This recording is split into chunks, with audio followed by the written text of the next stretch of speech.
So maybe you're more of a counter striker. Maybe you're evasive. Maybe you like to move a lot. You value mobility. Or maybe you don't know, maybe you don't even know how to bite down on a mouth guard, let alone be willing to bite down on a mouth guard.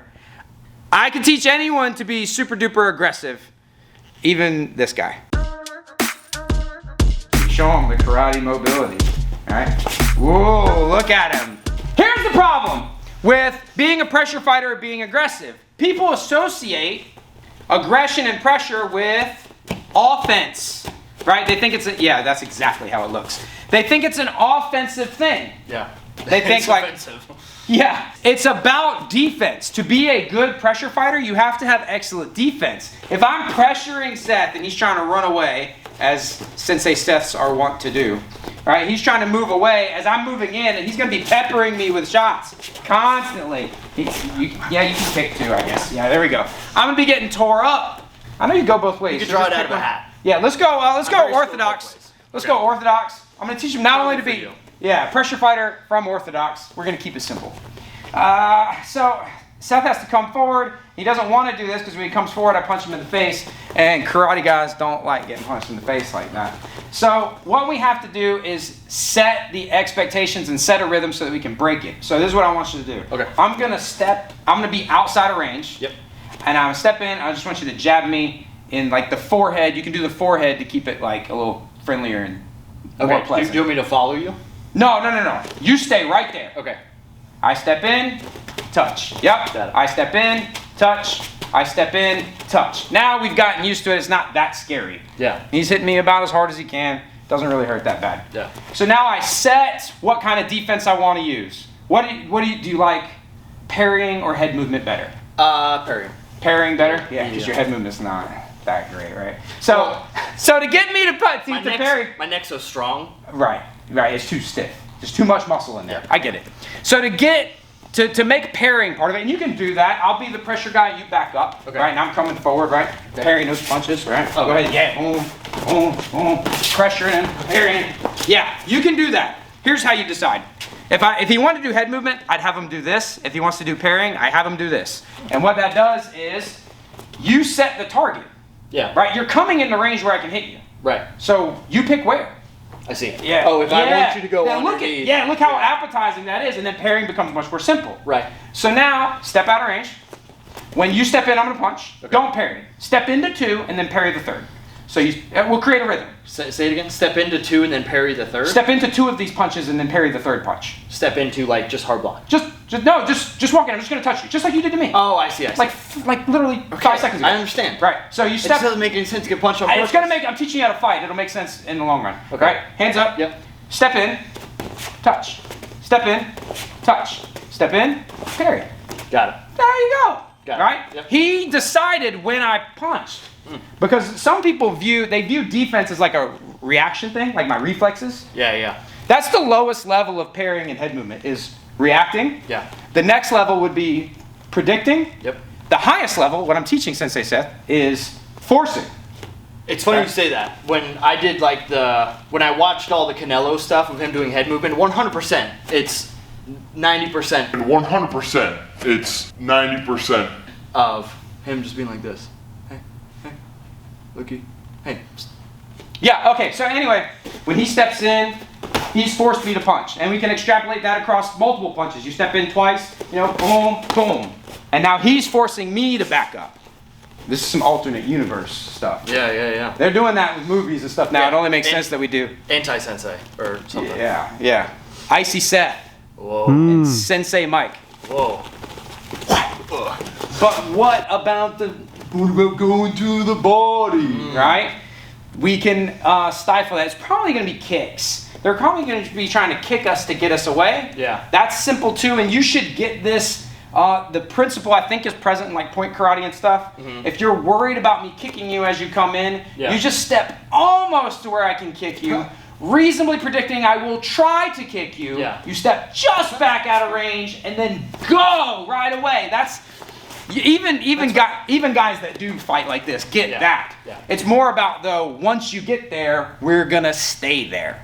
So what that would look like is, so I'm obviously, if you were fighting the way you would normally fight, I'd be worried about getting kicked. That's the thing I most got to worry. In fact, Seth really, truly, all jokes aside, knows all this. And when you watch the spar, that's why he doesn't punch me a lot. He's like, that's what you want me to do. You want me to punch you. Yeah, I bet you'd like that, wouldn't you? Yeah, I would love for you to try to punch me. Yeah. So I step in and bait that kick out just out of range, in. Now he's going to try to reestablish that.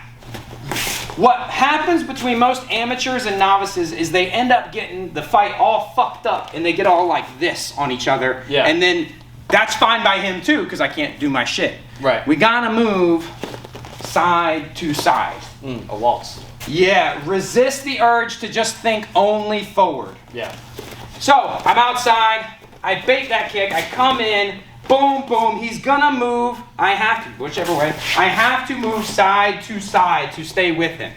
That's kind of the key. That's where people get messed up. They tend to think like a tractor, like I just go forward, and then when you move, whichever way, I'm in trouble, and then I'm following you around and running into the counters and running into whatever you're setting up. So we have to move sort of, if I were to like exaggerate what I'm doing here, I'm doing this a lot, but I'm also doing this.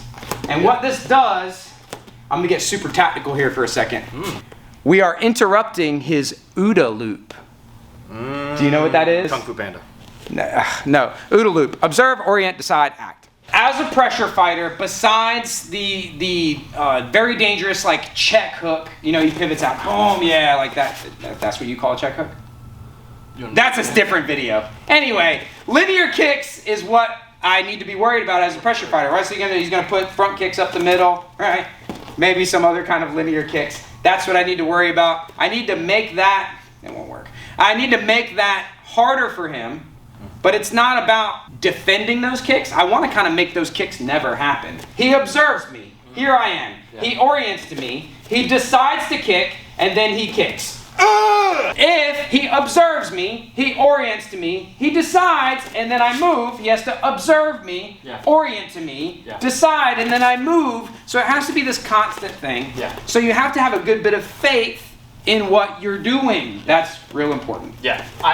You also probably want to make sure you're still at that slightly unkickable range, because if you're too close and you're going left to right, you'll eat the if they know how to, if they do know how to mix the stuff up. Yeah, so it's possible to eat stuff, and it's possible that things can go wrong, but I promise you this. If you spend your whole round trying not to lose, you will forget to win. That's a pretty good one, actually. That's very good. That's pretty good. What I mean by that is so many new guys want to be counter fighters. Right? Yeah, and they it's see like me, they look up to me, and they're like, what is that? That's a higher level of fighting. That's actually very high. When done properly and correctly. That's pretty tough. The difference here is this is just sort of scary. You know what I mean? Another thing, as I've like forced myself to become a person who likes to get close, off of teeps. When did you do this? It's been a while. It's been like. When did you force your? Oh, is that thing? It's at another school. You don't know them. It's. As people teep, what I've noticed is, especially if you've got one of these, which is like a wall body, very wide, big, like an appetizing target. Like that's especially if we go into shorter versus taller or smaller versus bigger. Sure. That's kind of what I'm supposed to be doing anyway. Yeah, for sure. A nice little hip swivel goes a long way on teeps as a defensive pressuring movement. So if you teep and I come in, go ahead teep and try and like actually stick one. Oh yeah. Try and really stick one. Yeah, that made it harder. Going and trying to let it go, especially as you get sweaty. Yeah, and no, that jives with what are we talking about doing? You've got your hands up. Yeah. I've probably had trouble punching you as you come in. Right. And I'm either getting parried and countered, right? Or you're blocking and countering. So I figured out, well, like, fuck this. Yeah. So he could probably on the next go around or the third go around reasonably predict this, especially if I've already shown it. I do this all the time. Yeah, it's literally this is a form. This is something that they call gaslighting. This is when you tell the person, like you convince them that they're doing something wrong. Oh, yeah, I'm doing what I'm supposed to do, but this didn't work. Right? What should I do? Oh, I should keep, your coach is probably even yelling. Yeah. Keep them away with the teeps. So if, let's do the 3-step in thing. You step in once, touch, step in twice, touch. This is how you get good at this. Step in the third time. Yeah. That's how you build up that timing. Yeah. Super secret. Very secret. How do we? You have to actually have a little bit of this too, which a lot of people don't have. Oh, you got it. Within a reasonable amount. Oh, never. You might actually have it. No, yeah, that's it. Real quick aside, the way you counter all these counters to the counter striker is you just fuck with the timing. So he would step in to the teep, back up, step in to the teep, back up, step in, boom. That's how you undo it. Yeah, yeah. I thought I was supposed to mess up the timing. Sorry, I messed up the drill. And it messed me up. Mess with the timing. Yeah. So let's square you up a little bit. Just point your toes at me, and yeah. So some of you guys think like, what about this? But this also, he has a lot of defensive options, and he can sort of dictate and predict where I'm going to attack. Yeah. And if he's worried about big, hard power shots, guess where he's going? Forward. And besides a very well-timed straight shot, when you go forwards to all these big power shots, it kind of fucks them up. Yeah. When he goes forward, it kind of fucks up all my big power stuff. So there is refuge in proximity. Bite down on that mouth guard, tuck your chin, put your hands up, and force me to do what you want me to do. All right? All right. Yep. Oh. You didn't see that, but this guy actually got me with a hook. Yeah. Is that what you wanted? Yeah, it was really good. Oh, okay. Do that again. But not that exact same thing again. Okay. If you dare, if you try. Okay. All right. Oh, you got me again. God damn it. All right. Don't follow. Cut off. Yep. Side to side. Yep. Side to side. And then, just like you said, what will eventually happen is they'll be like, well, fuck this. Yeah. Me fight good too. Yeah, yeah. And then they'll come do your stuff. Yeah, and that's what you wanted anyway. And I'm not picking on, I'm picking on new guys. New guys that want to be counter fighters are not really being counter fighters. They're just running away. Yeah, sure. And waiting for opportunities, not creating them. Yeah. New guys that want to be pressure fighters, they're just running in this shit and tanking punches. You know what I mean? You have to put thought and strategy into it. That's Pressure Fighting 101. If you want more fitness tips, self-defense techniques, gear reviews, as well as concepts and principles that make you hard to hurt, make sure you subscribe and turn on notifications.